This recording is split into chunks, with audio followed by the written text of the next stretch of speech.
welcome to CNN Business Traveller. I'm Richard Quest, this month reporting from Las Vegas, a city of opportunity, chance, and of course, risk. How very similar to when we buy our airline tickets. Think about it. It's like rolling the dice, spinning the roulette wheel. You can never be quite sure what price you're going to pay. There are ways to increase the odds of a better bargain, like bidding in a live auction for a first-class seat. So now I'm the top of the leaderboard. Learning when to pay with those loyalty points to avoid a premium price. You have status, I have nothing, but we're still sitting next to each other. You said that with real joy. Even gaming the system. Look at that, it's telling me you should book now. There are good deals and gimmicks vying for your attention. And that's why Las Vegas is the perfect place as we explore the price of flying.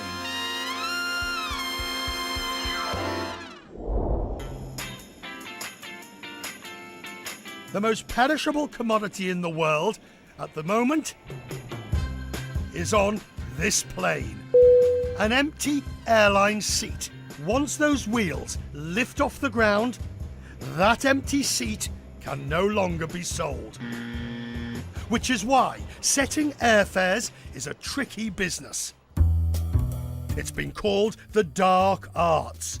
For passengers like you and me, it's a mysterious process, happening in the shadows.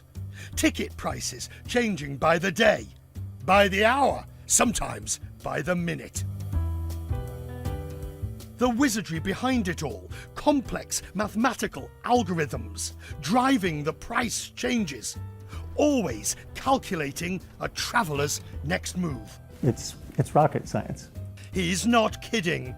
Andy Boyd was the chief scientist at a company that supplies revenue management systems to major airlines around the world. Revenue management, or RevMan, is the constant tinkering of airfares, which has you paying top dollar for that coach seat, while your next-door neighbour got a bargain. And revenue management is really fundamentally about looking at what the market's willing to pay. Airlines have decades of data on passengers' flying habits and buying behaviour. It enables them to predict demand on any given flight. The computers do the work by themselves. Estimate what passengers you expect to show up, use that in an algorithmic mix to figure out how you're going to set the different prices. You do a price check in the morning and it's X.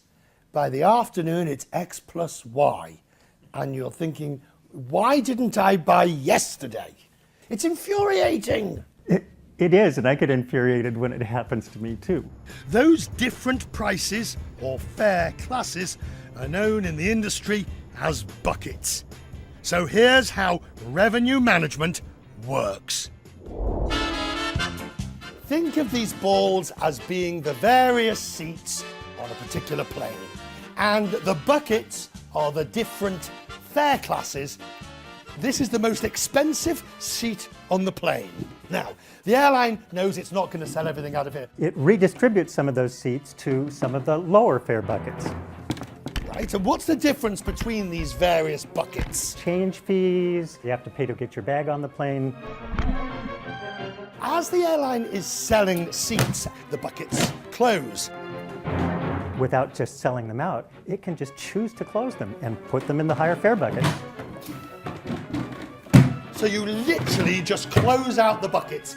Yes. Oh, wait, now the demand is slowed down. We need to move some back down into the lower fare buckets again. Oh, too many people are showing up. You close down some of those buckets again.